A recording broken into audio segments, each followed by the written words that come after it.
Good morning, good afternoon, good evening, even good night, as it suits the current location of the sun in the sky in your part of the world. I am Akhilesh Latekia from the Pennsylvania State University, and my co-host is Professor Jamesina Simpson of the University of Utah. Welcome to the first electronic lecture of the U.S. National Committee of the International Union of Radioscience. We hope to have 4 lectures every academic year, taking advantage of internet resources that bring worldwide audiences together. Please note that this lecture is being recorded and will be made available through the internet. Today's lecture is on the use of artificial intelligence and bioinspired computational techniques in applied electromagnetics. Although this research topic has been around for about 20 to 30 years, explosive growth worldwide in computational power and AI techniques in the last 5 years now is letting us handle truly complicated problems. Our lecturer today is leading from the forefront. He is Professor Magdy Iskander of the University of Hawaii in Manoa. Professor Iskander obtained his degrees from the University of Alexandria in Egypt and the University of Manitoba in Canada. He joined the University of Utah in 1977, where he became a full professor in 1985. He began a successful engineering clinic there the next year, followed by an NSF center dedicated to computer-aided electromagnetics education. He was a program director at NSF in the late 1990s. In 2002, he moved to Hawaii as the director of the Hawaii Advanced Wireless Technologies Institute.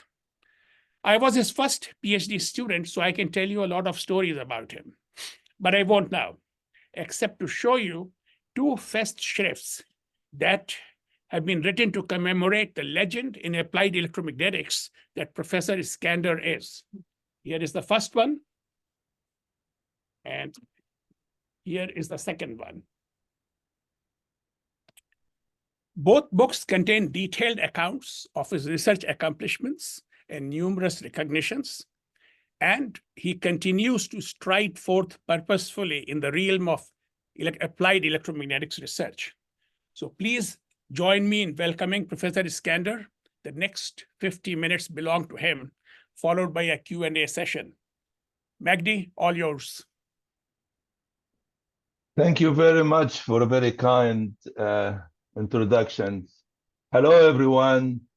Thank you very much for joining us in this lecture series that is organized in order to stimulate interest and promote innovation in applied electromagnetic research. You already heard that my name is Magdy Iskander, and I am from University of Hawaii. I'm making this presentation on behalf of my colleagues here at Hawaii Advanced Wireless Technology Institute. And as you heard from Professor Latekia, the title is Artificial Intelligence and Bioinspired Computational Techniques in Applied Electromagnetics. The presentation basically has 3 components. The first one, basically a very brief overview of artificial intelligence and bioinspired computational techniques. But the focus of presentation is on 2 applications. The first is related to the use of genetic programming to develop and design advanced metamaterials. And we will show that through genetic programming, we're able to design metamaterials with characteristics, very important, that far exceeded those who are possible using human expertise.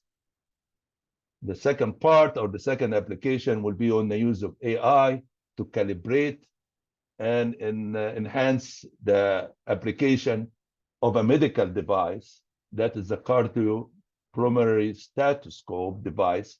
We have patents on this device, and we'll be introducing the concept of virtual clinical trials in this presentation.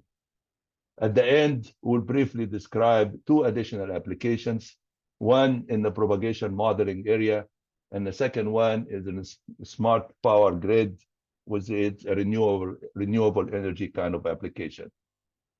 Well, let's get started. The bio-inspired designs are basically designed and inspired by biological evolution and the use of the process of natural selection in order to converge to an optimized solution. The use of these techniques have grown significantly lately because of their track records. These techniques have delivered designs that far exceed those where possible or can be achieved based on regular and traditional human expertise. We will be discussing some application in the area of metamaterials. And in the metamaterials, as you can see here, we will be talking about materials that have characteristics beyond what you can find in nature, like perfect magnetic conductor, or an absorber that have absorption characteristic beyond what you can achieve based on materials available in nature. We will be using genetic programming in these designs, but there are wide variety of these bio-inspired computation techniques, neural network, genetic algorithm, swarm intelligence, and genetic programming. But we'll be using genetic programming as our main design tool, and we use genetic algorithm as a low-level optimizer of these devices, just in order to improve the computation efficiency. They look different, and they look different kind of approaches, but they all have really same fundamentals. They are all population-based, trial and error techniques with some optimization algorithm somewhere there, and that optimization algorithm is often based on biological evolution and the natural selection point of view. So they all have the same kind of foundation. And the conversion towards the optimized design is guided by what we call a fitness function, which is basically a figure of merit that tells us how a specific design at a specific stage of this trial and error does approach the design objective or a set aims from that design. Here we go. I talk about genetic programming and the genetic algorithm, but I need to emphasize a couple of points here. From the machine learning domain or from the global framework, which is represented by the blue background here, ocean kind of thing, these techniques look different, like different separate islands. But if you look beneath the surface, which is a slide at the bottom part of the slide, you see that these techniques have joined really foundations. And that is particularly true for genetic programming and genetic algorithm, because they share the same foundation of biological evolution and the natural selection process.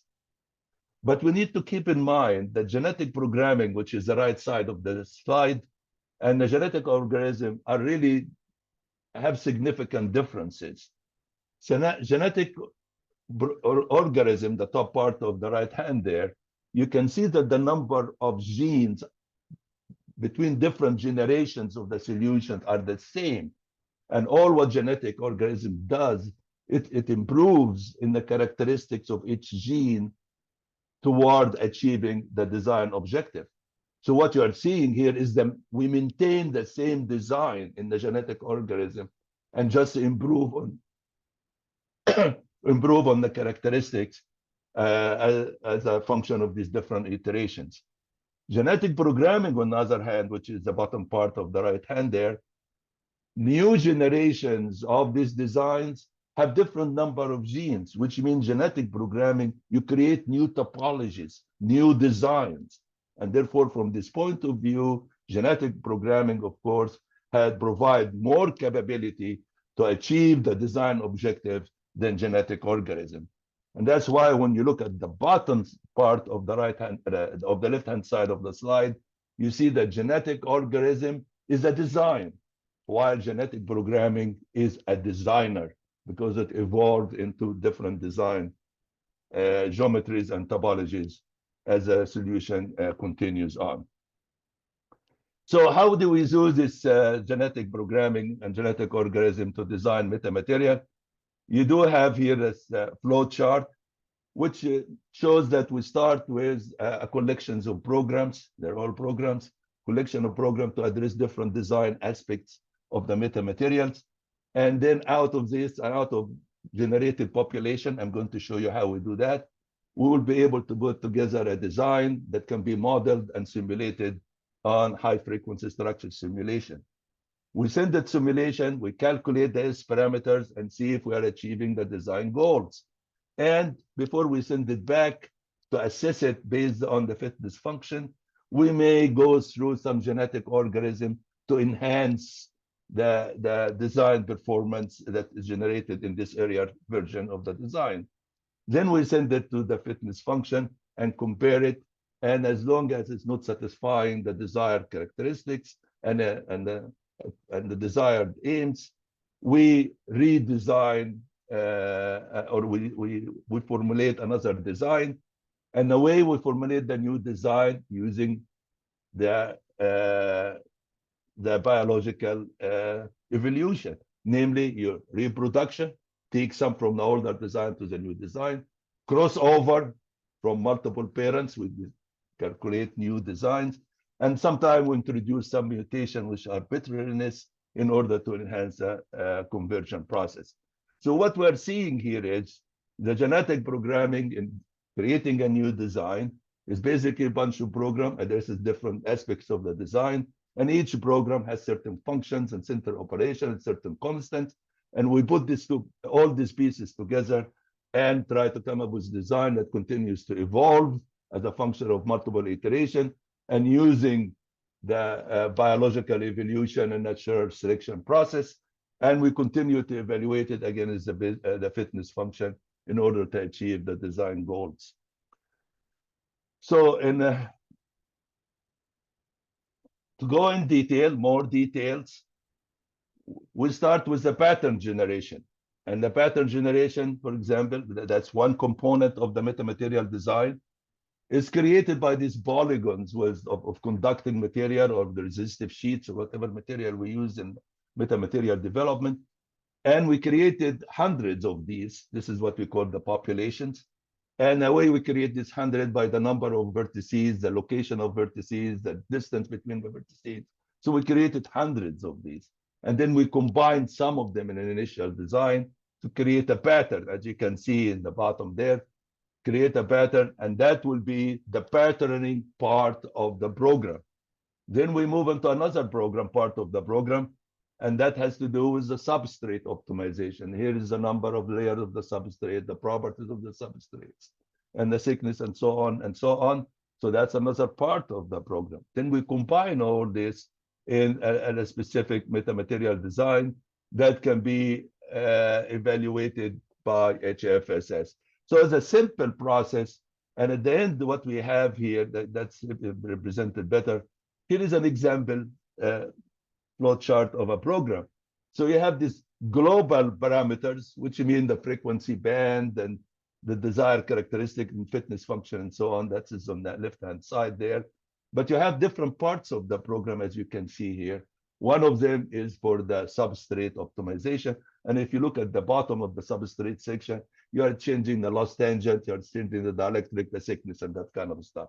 And then there is a patterning part of the program where you are creating new patterning by including more of this building block, or what we call the population elements, or changing the distance and rotation between the population elements in order to continue to enhance the design. But I also want to point out that under the patterning part of the program, there are additional branching that you can also include in order to continue expand the capability of the genetic programming in order to produce and achieve the features or the characteristics of the metamaterial that you're trying to design. I think at this point now, we're going to give some examples of developed metamaterial design using genetic programming. One of those is, once again, we're going to use perfect magnetic conductor. That problem was particularly challenging because the required frequency range is low frequency, 225 to 400. That's required by the sponsor in order to pack one of their array antennas. And we were able to achieve that using 3D metamaterial design. And this design is particularly attractive because it's all made of material that's available in our labs or any labs. We don't have any conducting sheets, we don't, what you call this, magnetic sheets. We don't have resistive sheets, and we don't have any of these gimmicks. But instead, what we have is a 3D design of this metamaterial structure that satisfies the requirement of broad frequency band in the in the very challenging low frequency range of 200 to 400 megahertz. Unfortunately, we weren't able to fabricate this because we don't have 3D printers that do plastics, dielectric material, as well as conductors. We only have 3D printers that do dielectric materials.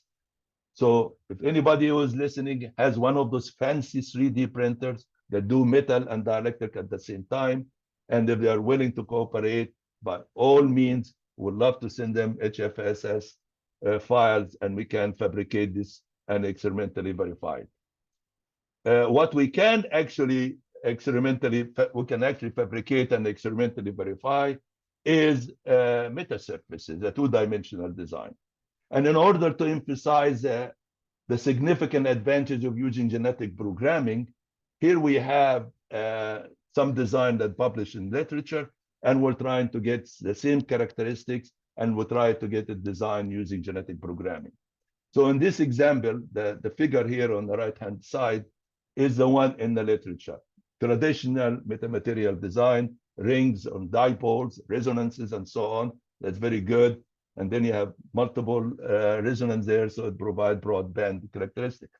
But look at the left-hand side. That doesn't look like anything that could be used based on human expertise. Yet, when you look at the curves, the magnitude and phase of the S parameter, you see that the metamaterial design outperform broader band compared to the design that was achieved using human expertise. Another example of that is the one here. Once again, here is a design, traditional human expertise kind of design. Look at the metamaterial, the genetic programming design. Doesn't look like anything that designed using traditional electromagnetic ideas. Yet, you see the one created by genetic programming, once again, outperformed the one that was based on human expertise. I also want to point out that if you run the genetic program using the same fitness function and same characteristic twice, you may end up with two different designs because it's all based on trial and error using this population that you created at the very beginning for patterning and so on. So in this design, you can see the one on the right, that's human expertise, and the two on the left are two designs that came up out of the result of the genetic programming. And in both cases, the genetic programming, of course, outperformed the one based on the human expertise. Now, these are two-dimensional structure that we generated using genetic programming.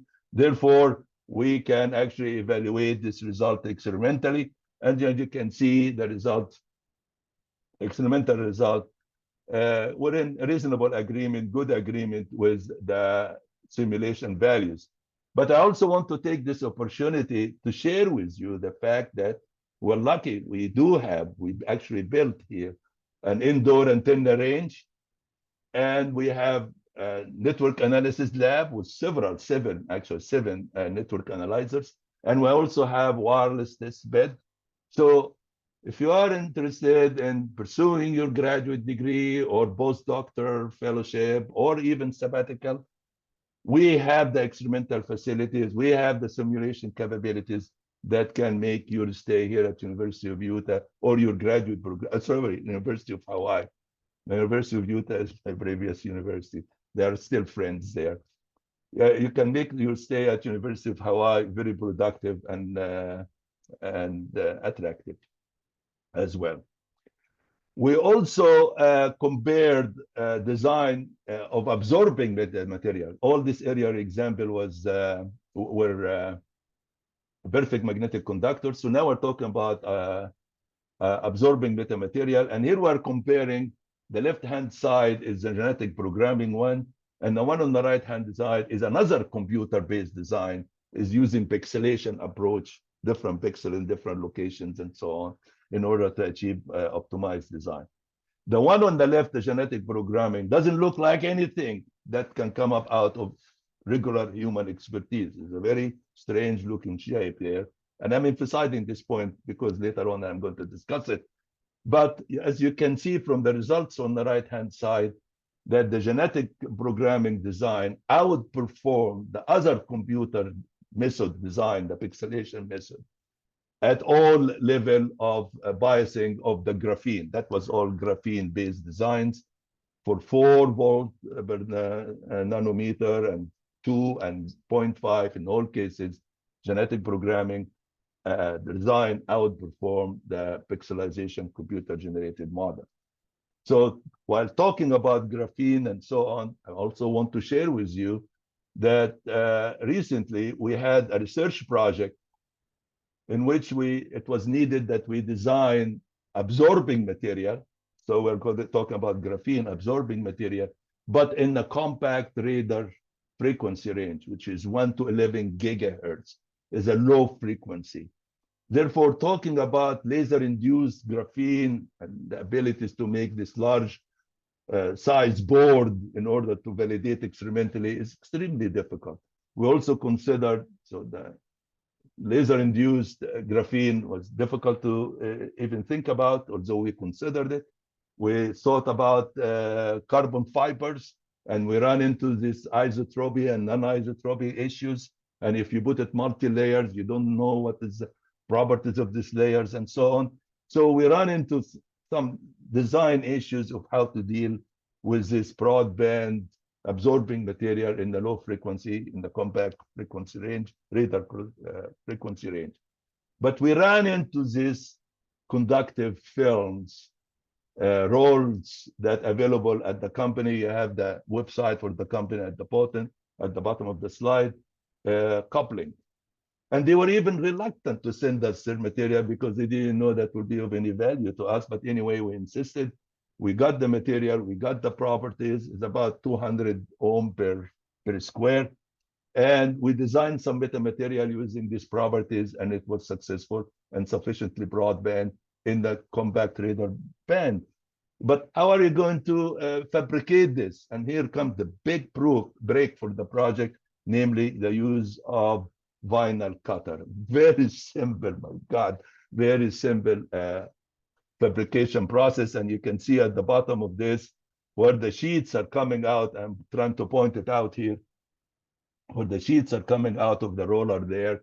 They are all cut, and we remove the extra pieces. And all of a sudden we have our metamaterial sheets that we're able to evaluate experimentally, as you can see here in our anechoic chamber. And as you can see, experimental results agreed reasonably with the simulation results, even for different incident angles. And we found that actually this design will maintain its reasonable characteristics, even if the incident angle is 45 degrees.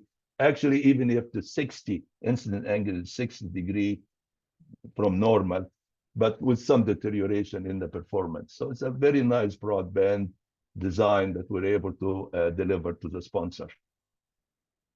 Well, so far, so that's what we have been able to do.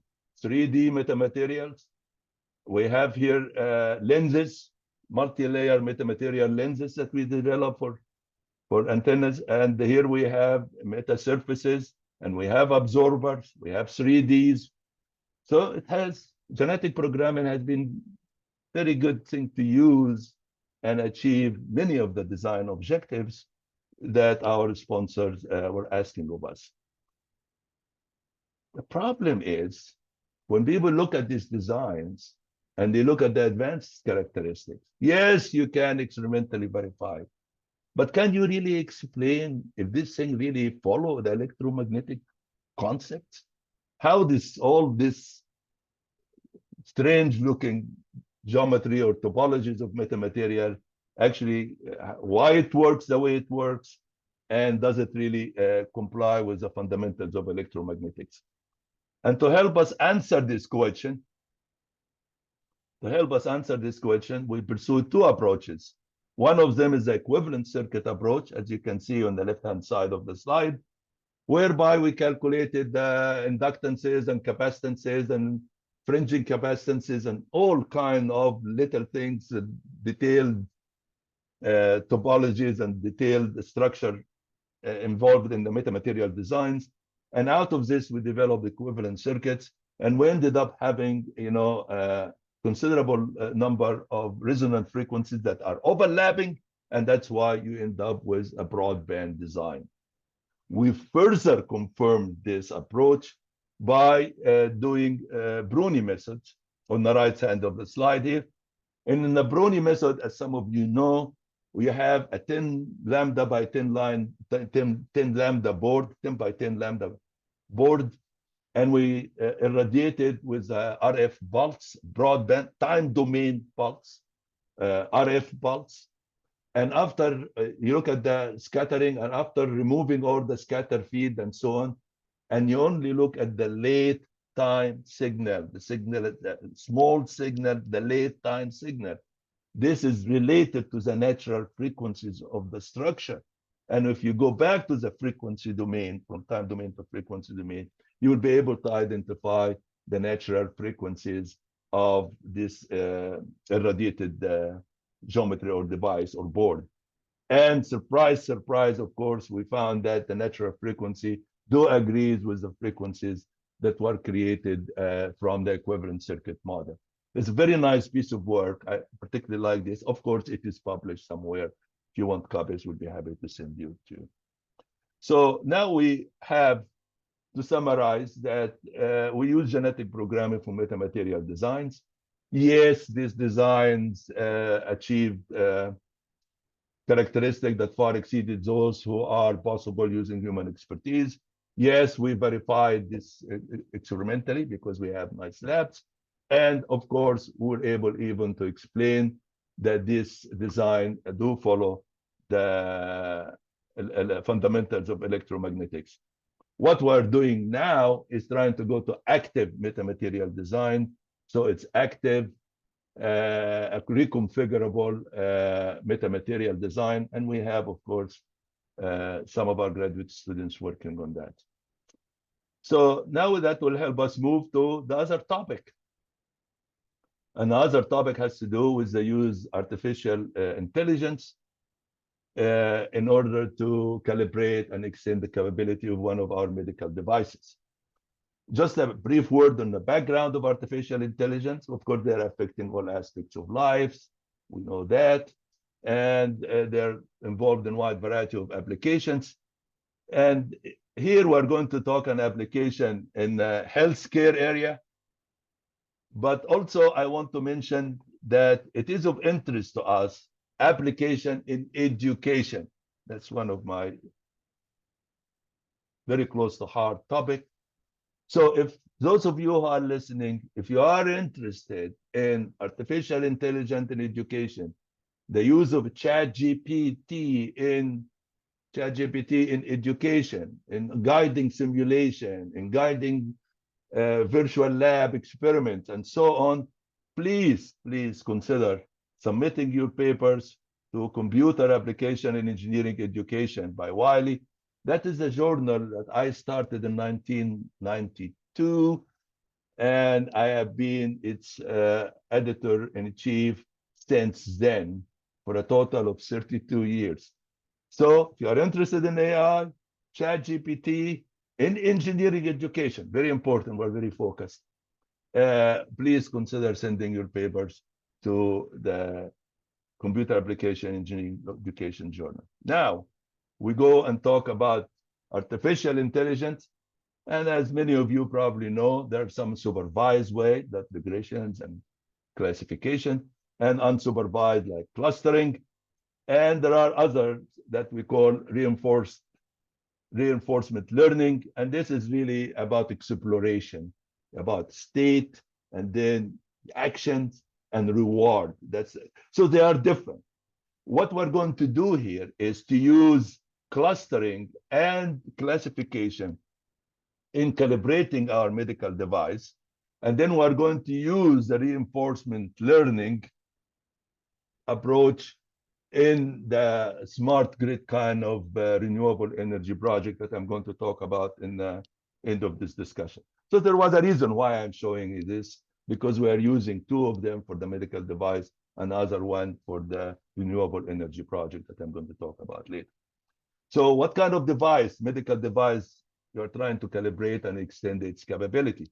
Well, that happened to be the cardiopulmonary stethoscope device, which is a chest patch device.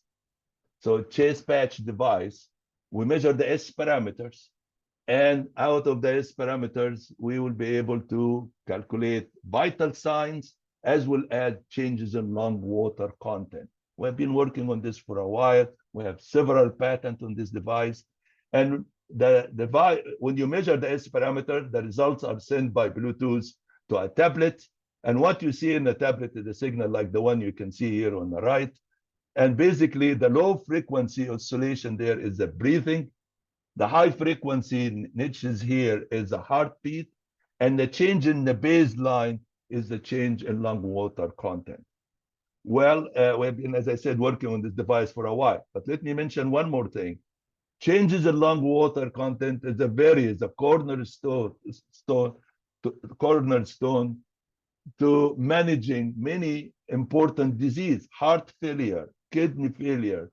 We even published paper about the using our device, a cardiopulmonary stethoscope, for monitoring COVID-19 patients.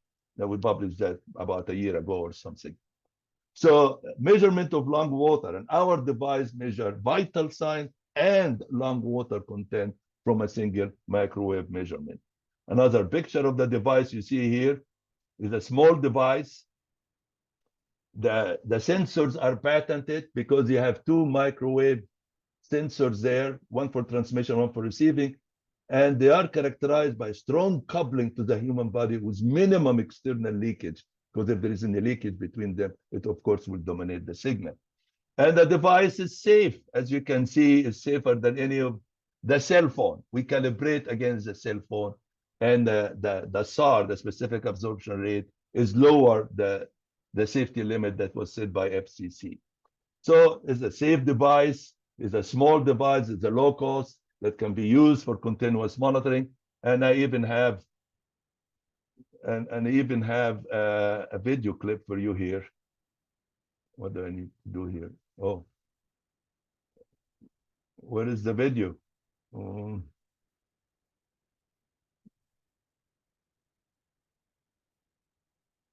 I cannot show you the video. Sorry about that. Oh, here it is. No, what is this? If it doesn't work, if you want us to post it along with it, we could. Oh, here you go. Yeah, that's part of the video actually here. But we'll let go. We have to keep going. Maybe it was loading. Yeah, I can see the hand there. And so that's some problem with presenting the video. You can see, you will put the patches on the person, and then you see the signal that I just showed you. We tested it. We had very lucky to have an NIH-funded clinical trial. That's very important. And that has two parts, part on trying on healthy people to compare the vital signs, the heart rate and the breathing rate. And we compare those with FDA-approved devices. And the correlation factor here, as you can see, is excellent. What we have here is healthy people on a treadmill, and large number of medical people actually was watching this to see if the device really will deliver what's supposed to deliver. And certainly people are very impressed. And even we have measured changes in lung water, And here we tried it on heart failure patient, where our measurement were compared with the wedge pressure measurement, which is the pressure, blood pressure measured when you insert the catheter inside the heart. That's supposed to be the golden standard of monitoring lung water, inserting a catheter in the heart versus our chest patch device. And you can see the correlations are very acceptable here. And we also tried it on dialysis patient where we compared the microwave measurement against the loss of weight during the dialysis process.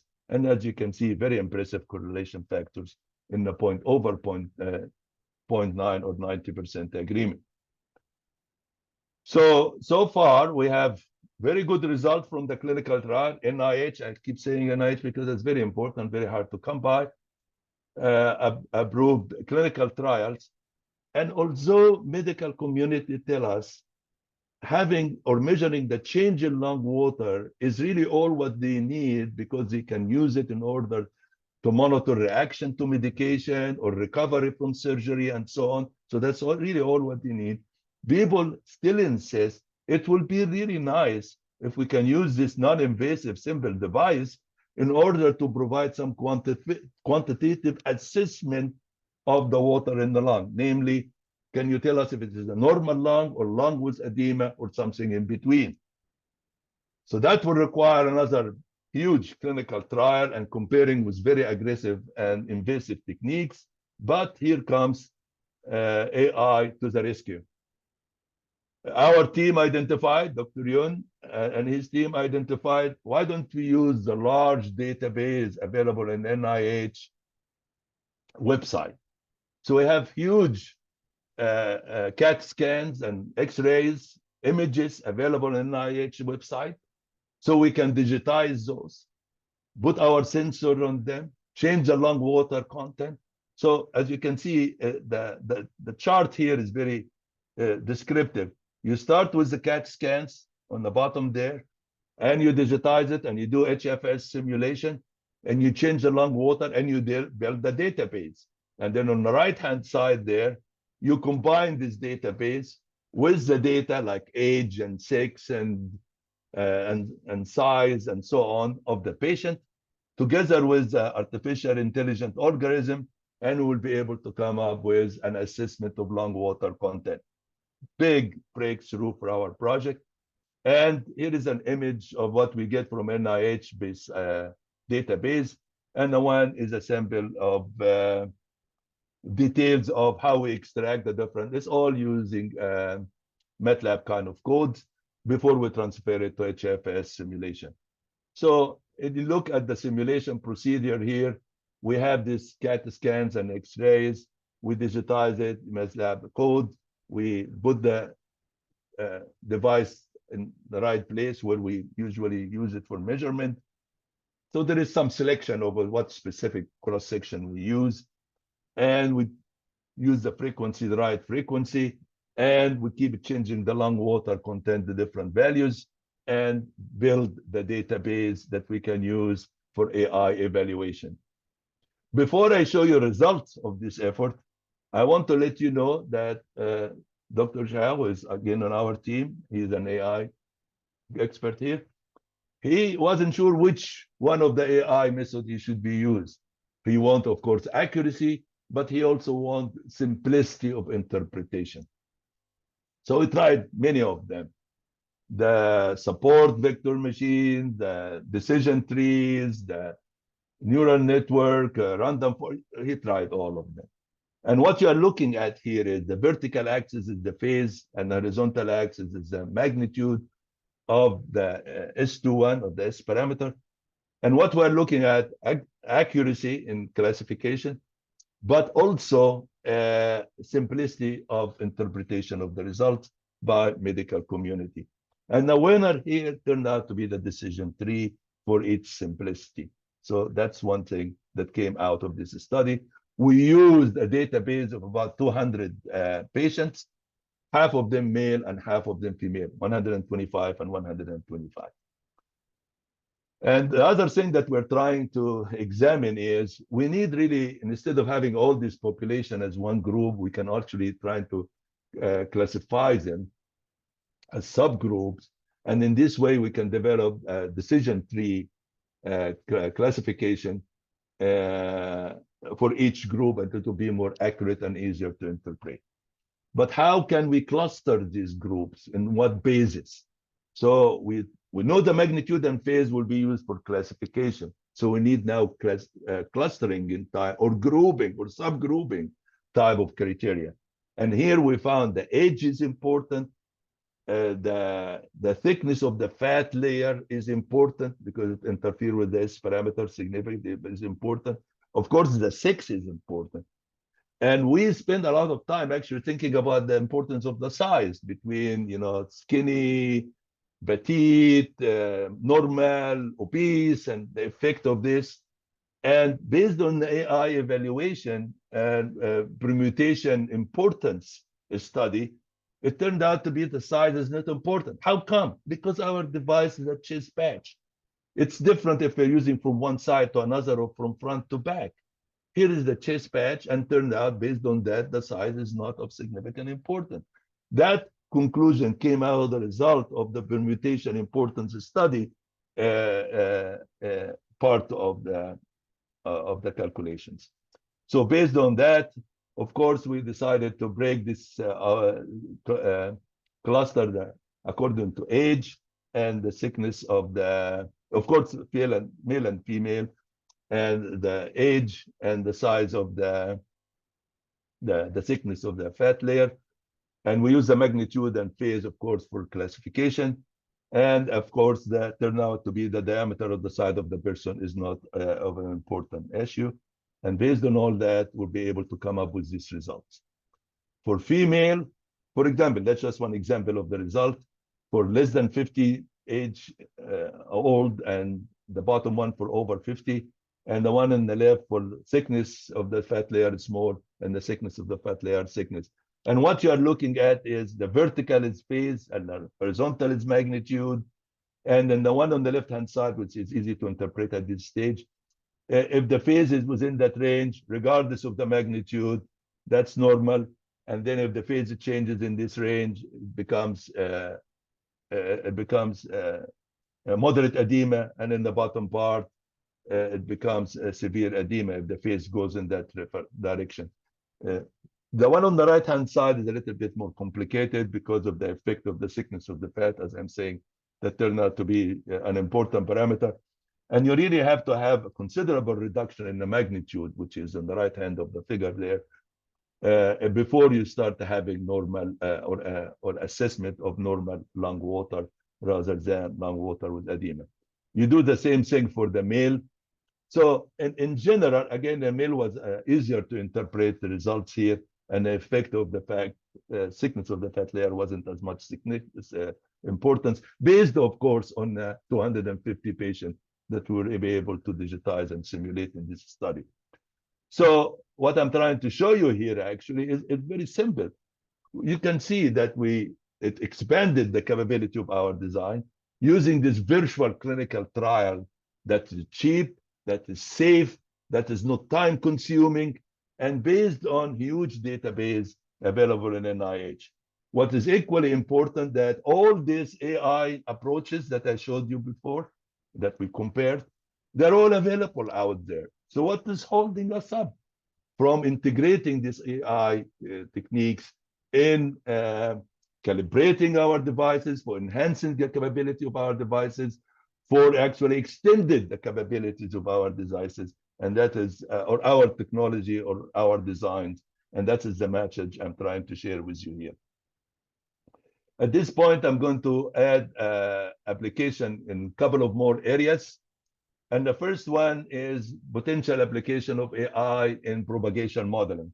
This is an area close to the heart of Dr. Yoon here, who spent years characterizing different propagation environment, including, of course, the land, air, and atmosphere. And the claim to fame here was in modeling urban environment and mountain environment in Utah and so on. So we modeled wide variety of propagation environment. And the most attractive was in in modeling urban environment because it was based on geospatial in the Google Earth. We get two-dimensional using the shades. We can build three-dimensional and use ray tracing in order to get propagation modeling analysis. So what we have here is wide variety of techniques that we use. We use finite difference timing, we use the ray tracing, we use parabolic equations, frequencies from high frequency HF in the 30 megahertz all the way to W band, dimensions and so on. And if you look at the bottom part of the left-hand side, you see that different terrains that we used in this simulation. Foliage we did, indoor, outdoor we did, metal frame windows we did, mountains, we did all kind of simulation capabilities and so on. That has been useful, of course, in establishing effective communication channels.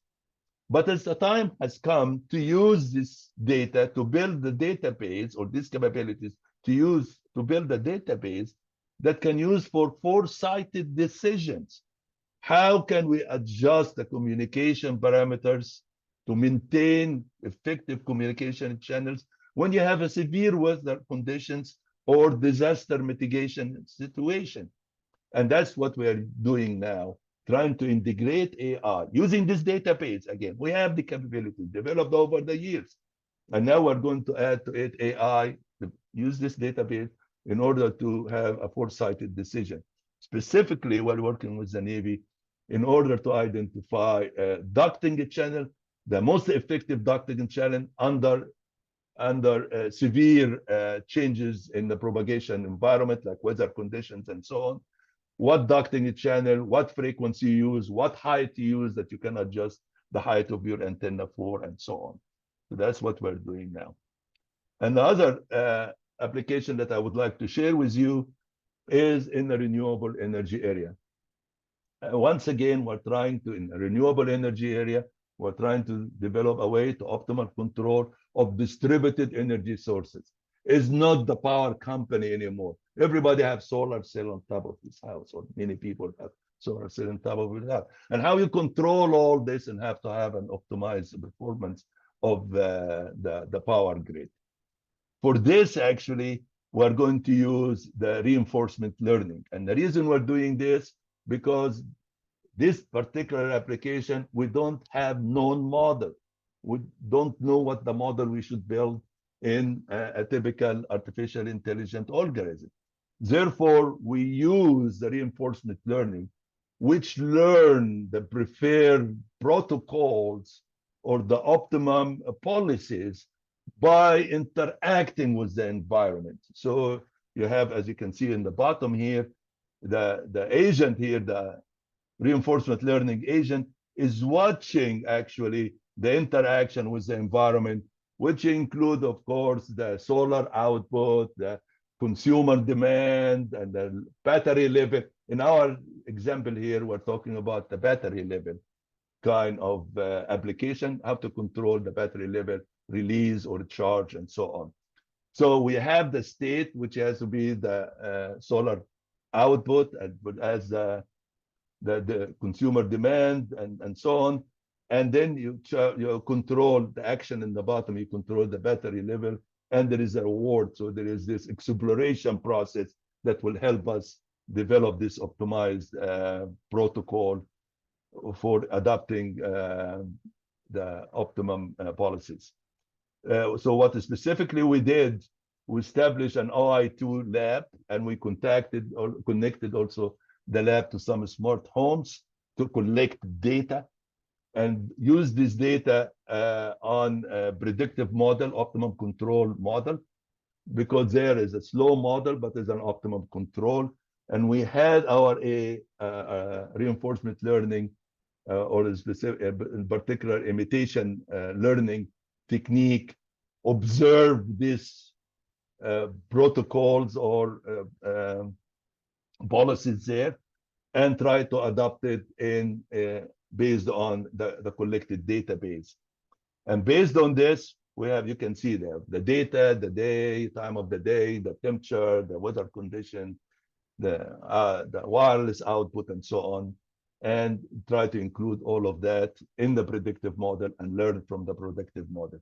Once we did that, now we learned the optimum policies, and we can apply it. And on a test database, you can see the reinforcement learning algorithm outperform, once again, the predictive model, which is presumably an optimum model, by a ratio of 2,000. Why this is important? Because now we have applied this in a broader sense, different energy resources, the wind and so on. We will be able to help the Hawaiian Electric and the state of Hawaii achieve its renewable energy objective, which goes 100% renewable by the year 2045. You have to do the same what we did in the battery thing in different wide varieties of environment, and all of this, and try to provide an optimum control of the power grid and achieve the renewable energy goal of the state. So what I talked about so far is some application of bio-inspired computational techniques with a specific application in metamaterial design. And once again, genetic programming developed designs had characteristics that exceeded those one that are based on human designs. We were able to verify this result experimentally and also explain the performances based on fundamental of electromagnetics. In the medical application area, we already showed you how we expand the capability and calibrate a device and extend its usefulness for humanities. And using the low cost, using the virtual clinic trial concept. And at the end, of course, we talked about this additional potential application in propagation as well as in renewable energy. I hope you find this to be useful. But the message that I want to share with you, look, we're in a new era in electromagnetics, the era of using artificial intelligence and bio-inspired technique in electromagnetic design and application and so on.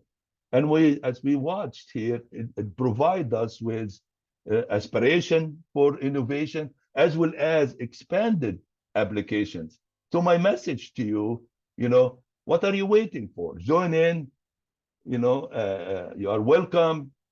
Join the movement and let us take electromagnetic to higher levels of innovation, productivity, and service to the community.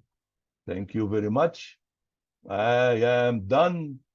Thank you for your participation. I really appreciated the opportunity to be part of this innovative approach of sponsoring these lectures. And I look forward to staying in touch. Thank you very much. Thank you so much, Magdy. That was fantastic. I wish we were all in the same room so we could all applaud, but virtually we're all applauding. So if you had time, are there any, do you have a moment for questions? And maybe we can ask anyone in attendance, please don't be shy. Let us know what your questions are. And I have my team here so they can jump in and answer questions if it is an area. Okay. So feel free to unmute yourself or put something in the chat and you can ask your questions. While we're waiting, I had a question about it's not really electromagnetics related, but the vinyl cutting, what do they typically use that for? It's an interesting idea to come up to use that for a simple solution. That's one device that it's our undergraduate lab. Actually, they cut vinyl sheets, but apparently it is already computer controlled. And the graduate students working on that, Zion, she was actually the one that came up with this idea, to my surprise. And I think you will appreciate more the value of this. And I'm glad you picked up on this, because the value of it, after a significant a period of struggle trying to fight laser-induced graphene production. And Dr. Laktakia knows that. And we even approached some colleagues at Penn State who told us that they can produce laser-induced graphene designs in the size of centimeters. He is there, he can confirm that. Well, at the frequency band of the compact radar, we need 10 lambda by 10 lambda board in order to verify this experimentally. So this 1 centimeter thing doesn't work. Then it came the idea of carbon fibers and the anisotropic. And when you put them in multi-layer in order to make them isotropic, you don't really know what characteristic you are looking at with all these glue layers in between and so on. So the idea of using this conductive film was as simple as it sounds, it was a breakthrough for our project, actually. And Zion submitted a paper for the IEEE transactions, antennas and propagation. So those of you who are on the reviewer panel, please accept our paper. We can give you more information about this. Thank you. Well, we have a question from the chat, and then I'll go ask if anyone has an oral question. Do you see if there is any application in AI and CEM in medical imaging design, such as better MRI scanners? Yes, and actually, when we published a couple of papers about using AI using our device, and in both cases, in both publications, we have a long list of references of people AI to improve the quality of the images, or to better cluster the images, or to better classify the images, and so on. So there is a huge effort in the medical community to using AI regarding classification of imaging, identifying of disease, and so on. We had to reference this because we were asked to, but it has nothing to do really with what we were proposing at that time. But we needed to show what we are developing is distinct from what people are doing in the other area, namely trying to focus, because we are both using the images and so on. They are using the images in order to identify disease and so on. In our case, we're trying to use the capability of our device. For the COVID-19 paper, we basically got some images of COVID-19 images patients, and we looked at the different injuries. Sometimes there are multiple injuries in the lung. There is sometimes there's large areas of injuries. There are multiple and so on. In that paper, we examined our ability of our design to detect or monitor this patient under this varying condition of injuries, multiple injury, large injury, how close the injury, close to the receiver, or how far it is, and so on. And also the effect of the lung conditions. If the lung is with heavy water, is more difficult to detect the COVID injury, or if it is normal lung, it's easier, and so on. So you see all this variation, the lung characteristics, energy size and location, and so on, that played a role in producing the paper that we published about a year ago or so. Great, thanks. Any other questions? James, I think there is one on Q&A. Can you please read it for me, please? Yeah. I mean, I read the one that I see in the Q&A. Do you see another one? I see one from Bang Nahan. Yeah, I think I asked that. The MRI scanner one, yeah. Okay, all right. Some are wondering if the PDF file will be available. And also people can unmute themselves and ask questions.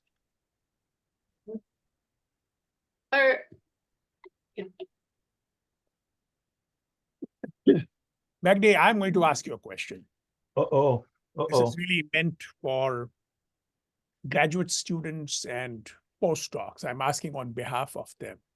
So, of course, electrical engineering students don't learn AI, etc. Okay. Do you have a favorite book or resource that you can recommend to students and graduate students and postdocs, and even older people like me who would like to know new things. Excellent, excellent. You remember these two books that published by Springer? Yeah. The second one, there is a chapter on genetic programming in genetic programming in metamaterial designs. Right. I think that is chapter 22 Right. by Jill Nakatsa, our graduate PhD student. And of course, our names are there. And there are excellent references there about books about genetic programming. As a matter of fact, some of the images were taken from there and so on. So these are, yeah, so there are some good references there, excellent references, actually, not only good, on different Bioinspired techniques and genetic organism, genetic programming, and all that kind of stuff. It's all included there. So you can start with the chapter there. I think it's chapter 22 in that book, and take it from there.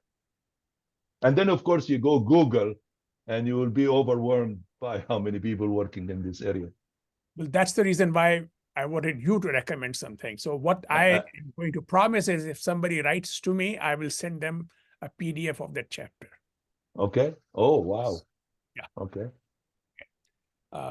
So because it has some very good references there. Yes. I have another question for you. So you focused, when we talked about bioinspired computation techniques, you focused on genetic programming, and you showed the difference between genetic programming and the genetic algorithms. So that was, by the way, very interesting for me. I did not know that difference. But I want to ask you, what do you think about particle swarm optimization that I find many people using nowadays? How does it compare in your mind to genetic programming? Well, I have to admit that we haven't used the particle swarm or others. Our use of genetic programming actually came out of an essential needs. We were working on a project that we're trying to identify buried objects that came out of the Second World War, and they were using some of the Hawaiian land as practice areas. So there are some buried object, unexploded ordnance, which are metal, that are still buried in the land, and therefore the land can be used for development. And our project was how we can effectively detect of those, because the detection techniques that they use in mainland don't work in Hawaii, simply because the nature of the soil of Hawaii is volcanic nature, is iron saturated kind of land. Therefore, the ordinates there are unexploded ordinates, are metal, buried in metal, and therefore it's very difficult to detect. So we were using actually genetic programming in order for detections. We're using Brony method and genetic programming together. And there we published actually a paper, one of our first paper, you'll find it in the chapter, about a comparison between genetic programming and neural networks at that time, because you can also get that by training neural networks. And we examined three levels of neural networks. You have that reference in the chapter. 3 levels of neural networks, and compare them with genetic programming, try to identify targets from images and so on, and based on the natural frequencies.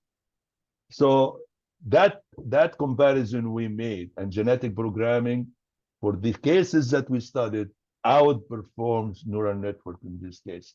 I see. Doesn't mean that we can increase the layers in the neural network and improve it, but I'm saying based on what they have done.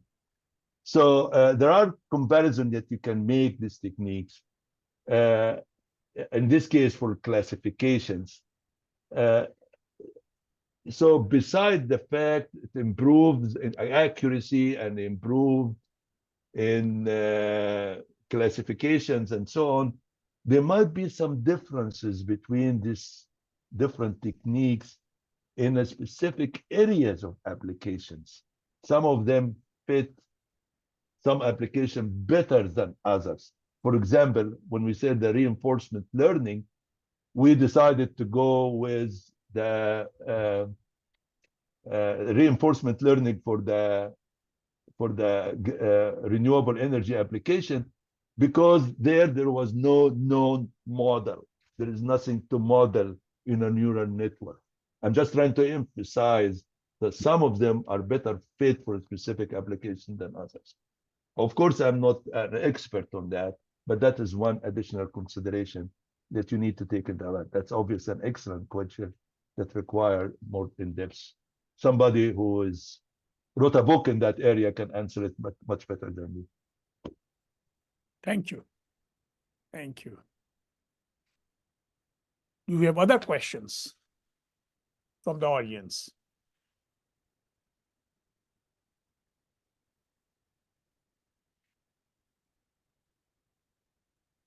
Well, we've been over an hour, so I don't know if we want to keep everyone too long, but I think, would you be willing to entertain questions if people follow up with you, Magdy? As you saw, Jensina, that I said, please keep in touch in my last slide. That's true. Yes, absolutely. I'd All love right. to do it. I'm really very grateful to be a part of this. Thank you, you and Aklish, for inviting me for this innovative lecture series. I wish you guys success, inviting more people and getting more participation. It's great. Thank you very much. Thank you, Magdy. Yeah, thank you. I don't want to cut it short, but I know we're well beyond an hour. So, but thank you so much for everything. And Thank you I want very to add a thank you to Sheng Cheng for helping us with the arrangements here. Thank you, Sheng Cheng. Thank you. Thank you all. That's been great. Okay, wonderful. Well, goodbye. Goodbye. Thank you. Bye. Thank you. Appreciate you. Bye-bye. Thank you. Bye-bye.